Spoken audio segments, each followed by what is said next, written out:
Hey there, Russ here. Welcome back to the shop. Okay, we're going to talk about a bunch of things, but the main topic we're going to talk about here, I want to talk, is multi-fuel generators. There's a little bit of information out there, but not a huge amount, especially in one place. Excuse me. But usually, most generators start off, they can run gasoline. Now, we're going to discount the diesel generators completely. We're talking about those that run off of gasoline. And you can make them into a dual fuel or a tri-fuel type generator if you want. Or you can buy them with that preconceived, with those features already added. But the two other types of fuel that can be added to that is propane and natural gas. Those of us that have natural gas might consider getting one that can burn natural gas. So let's talk about that real quick, and let's talk about what are the pros and the cons of each of these different fuels, because there are differences between them, and some of it is dramatically different. Basically, there are three pros and cons. One would be the shelf life of the fuel. Second one would be source availability. And the third one is the amount of power that you can have power out of each of them. It's different. One can't give you as much power as another one can. So let's talk about those three things in pros and cons between the three different types of gasoline, three different types of fuel. Let's go with propane first, or let's go with gasoline first. So in gasoline, one of the pros is you get your peak power. There is no power loss. Whatever that thing is rated at, it's rated at running gasoline, and that will give you your most efficient, your most output of wattage of that generator. So that is one of the pros. The cons, the shelf life. Gasoline, as you know, has a very minimum shelf life. You hear stories of anywhere from a week to a year. So, in any case, it does have a relatively short shelf life. And the third item is source. You have ready sources for it, and it's probably the cheapest of the three to actually run also. Per hour that it runs. You use less, and it'll cost you less to run that on gasoline. The second most popular fuel that you'll see on those is the propane. And with propane, the biggest pro about that is the shelf life.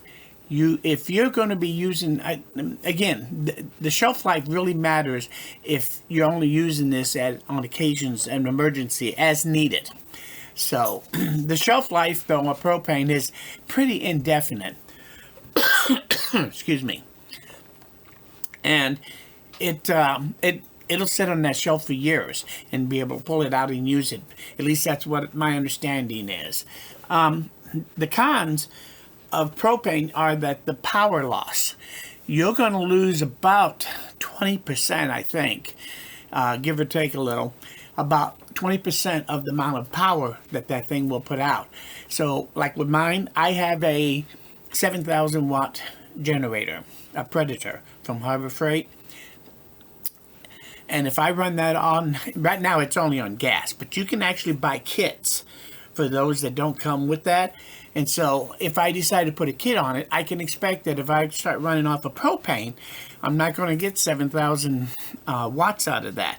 I'm only going to probably get about 6,000 watts, thereabouts. So you are going to have maybe even a little less. And then if you go with natural gas on that same generator, you're going to get a 30 to 40% loss, and that would probably make that thing down to under 5,000 watts of power that it would put out. So you get a significant loss in power, and it may even be more than that on some of these generators. You get an even bigger drop off, but you don't know until you start as to what your true drop off would be. But in any case, that's the biggest disadvantage. with propane, you're going to have that great power loss. With natural gas, you have two pros. First off, the shelf life obviously is pretty much indefinite, just like with propane. The second thing is that your source, if you're on natural gas, that pretty much is available to you. But there is a caveat to that, and we'll get to that somewhere in this video, so don't leave too soon or you won't know what that is. But that has to do with running the natural gas on your generator. In fact, let me tell you right now, it's because it's kind of can be a potential con too, the natural gas advantage, because yes, it is readily available. You can hook it up. You don't have to fill it up. You don't have to change out propane tanks from time to time. It just runs. But there is some stories out there that I've found out about recently of people that have hooked up generators through their natural gas. So when the power goes out, the generator comes on and it takes off and runs and powers the house. Generac is one of the biggest market for that. But there was this story about this, and it looked like an upper class neighborhood to me. But what happened is a lot of the homes in that neighborhood did the same thing. They all put Generacs, or those emergency generators that come on. So when the power goes off, all of a sudden you got all these generators running off of natural gas. And guess what? They wouldn't run in the outage. These generators were failing after running for 5 minutes, and then it would fail.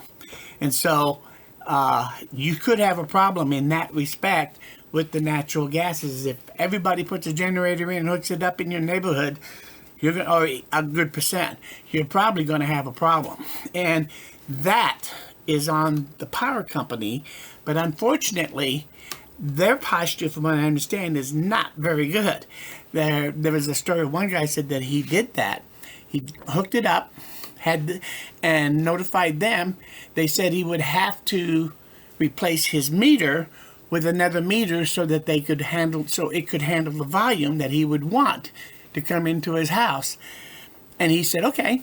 Well, ended up they charged him somewhere close to $3,000 for the unit, and I think they might have raised his rate of his natural gas feed also. So if you tell the company, they say you should talk to them, but be ready, because if you do that, you might get a hike in your gas simply because they know you run off a generator once in a while. And so you want to be careful of that and watch out that if you want to involve them in using natural gas. There's a lot of ifs on that, but if it is an advantage, if it supports it and you can hook it up and run it, but it could be a disadvantage, especially if you involve your power company with wanting more than what they normally would give you. They can do all sorts of strange things, so be very careful if you do that. So anyway, that's the thing about natural gas. So it does, yeah, you have an easy source right now. The way the world works here in the country, you can hook it up unless something unusual. It's nice because you don't have to go and fill that up every so often. Excuse me. Let me get a drink. My throat gets dry and then I start coughing. So anyway, the biggest problem with the natural gas, and it's really the only true con, is you have the biggest power loss. That's where instead of getting 7,000 watts, I'm probably going to get well under 5,000 watts maximum, because you have a great power loss when you're running off of the natural gas. And you're also going to get your worst per hour of what you use. It's going to use more of its fuel than any of the others to run it for an hour. Gasoline is probably the most efficient, and be the cheapest. So those are the kind of the advantages and disadvantages of the three multi-fuel types. And as I told you, you can hook up almost any generator and buy the kits. They're out there. They're all over. but you could buy a kit for it to switch it to a multi-fuel generator. And I have ins and outs about whether I want to do that, but that obviously is going to depend on your needs and what you think is best for you. So, real quick, recently I saw a video from John Smashhead or something like that, Daniel. I'll leave a link to the actual video. But what he did is he introduced me to the idea of putting a cockpit on his fuel line, on his generator. And what it is it's a two-way valve, basically. So you can turn it to one outlet, or turn it to the other outlet, or turn it to off. And so you have your inlet and two outlets. The one he went ahead and went it toward the engine. The other one he set and he lined it up so that if he needs to drain the tank, he can very easily put a container in there on that other hose and drain the tank. So it makes it really easy if you want to drain the tank, like you fire it up, you use it for a while, and when you're done, you can get the gas out of it so much easier by having that little cockpit on there. And so it was a great idea, and it's less than 20 bucks, I believe. So I'll leave a link to his video, and he has links in that video to the different types of valves kits that you can buy. So you just have to research it through his video. So if you watch his video, it'll make more sense. But the other thing I also thought was kind of humorous, I didn't look at that part of it real closely. I'm going to go back and watch it again. But he showed near the end of his video where he took that extra hose that is normally the drain, and he hooked it up to his propane tank using a regulator. And so, but he then was able to actually run the fuel from there into his engine and ran it off of that. But I don't know how he did that with that valve. But like I said, I didn't watch that part of it very carefully, so I'm gonna have to go back and watch it again. But apparently he actually used it so he could very easily hook up propane to that. So that might be something you'd be interested in, and once you watched it, you have any thoughts about that, I would love to hear the comments. So, but anyway, I just wanted to give all that kind of a overhead about what you can do and what multi-fuel generators are really all about. Now that I've done that, I've got a little time left. It's only been 13 minutes now since we started. I know, we're having too much fun, aren't we? But I also wanted to tell you that most people, when you buy the sizing your generator, I think most people don't quite really figure it the way you should. Let me explain to you how I figured what size generator I wanted. And you should base what kind of generator you want is not on what your output needs to be to run your whole house, but how much power consumption you estimate you would use if you had to run strictly in a 24-hour period, how much watt hours you use. That's really more important than the output of the generator per se. Because if you do it that way and you use a power bank as your battery backup for your house, then the generator, all it does is charge your battery bank. Your battery bank is always running the house. Then you only have to run your generator at its peak performance for a matter of time until you replace that watt hours based on how many hours you use in a 24-hour period. In my house, let's say I use average right at 25 kilowatt hours, or 25 kilowatts. But I know that if power was shut off, there's several things I would not do that I do now. And I probably would only use about 15 kilowatts. Let's just say I use 15 kilowatts for estimate purposes. I want to get a generator that I make sure that in the period of time that I can run it, that I can reproduce that same amount of power and put it back into my bank. As long as I can do that every day, then I run constantly off the power bank, and I take and run the generator long enough to generate the amount of power that I used or I'm going to use the next day. So I'm replenishing the fuel. It's like running to the gas station and filling up the gas tank so you can get to the next destination. And you got to understand what that consumption is. That's how you should buy your generator. And you can also then you could buy a smaller generator and run it for more hours in a day, like on mine for 15 kilowatts. I could buy a 3,000 watt generator. And if I put 3,000 watts into my battery, it's going to take me 5 hours to fill it up. So I'm going to run that generator for 5 hours. If I buy a 5,000 watt generator, then I only have to run it for 3 hours a day. So when you're in a grid down situation, maybe that running it 3 hours a day instead of 5 hours a day might be a great advantage. So you do want to make sure that you size your generator based on what your consumption is going to be. And I would use a 24-hour period for that, so that you know you're going to run that generator every day for so many hours a day. And if you plan that out, it will help you choose wisely the size generator that you actually want. So you kind of want to think about that when you go out and get a generator. The last thing I'd love to talk about is I have a couple of bizarre ideas about making your own generator. And I'm actually thinking about that. And as crazy as it may sound, there is no reason why I can't take an old deck that fits on my tractor, my mower. It's a John Deere tractor, and make a deck, pull the deck out, rip the blades off and everything, mount a generator. In fact, I could mount 2 generators on it, theoretically. Mount 2 generators on the deck, so that I can slide it under there, hook it up to it, and then run those generators from that riding mower. And I don't have to buy a big generator with its own motor and everything. I can use my riding mower that I would use normally for cutting the grass anyway.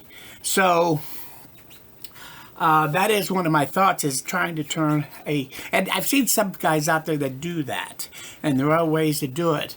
But I also was thinking about making a stationary generator that I could pull my mower up there without the deck, and then I could hook the pulley under there, to the generator. And so while it sits there, it can run the generator. When I'm done, I can take it off, roll the thing out, roll it back over, put the deck on it, and I'm back to mowing with it. So making a stationary generator spot, I think, might not be a bad idea.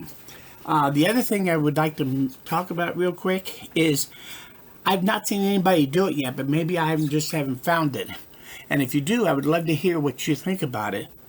But the other idea I have of doing, making your own generator, is why can't you take a wind generator, get rid of the blades off of it, put a pulley on it, hook it up to a gas engine? Because a lot of these wind generators, you only have to spin them so fast to get full power out of it. And you can get a lot more power out of one of those than you can out of a car generator, by far. Some of them, I know one that I could get that has 5,000 watt capacity, and it's $400. It's a wind generator. Why not turn that into a gas-powered generator, just controlling the RPM? So I think that there may be a way to take some of these parts and make an inexpensive, really good generator. But I haven't started thinking about how much engine do I need. Can I hook that up to my mower deck and use a wind generator on there? I don't know. There's a lot of stuff that we go into thinking about, and I've only been recently thinking about that. So, but I think that you could fit a wind generator, which you can buy those pretty cheap these days, and make yourself a gas-powered generator pretty easily using those wind generators. Anyway, that's some thoughts I had on making them. I wanted to share all this about what I was thinking about generators. I told one gentleman, he asked me about multi-fuels, and so I wanted to make sure I went into that in depth. And as you can see, that took a little longer than I had in the last video. So anyway, that's everything I got today. These are all the things I was thinking about.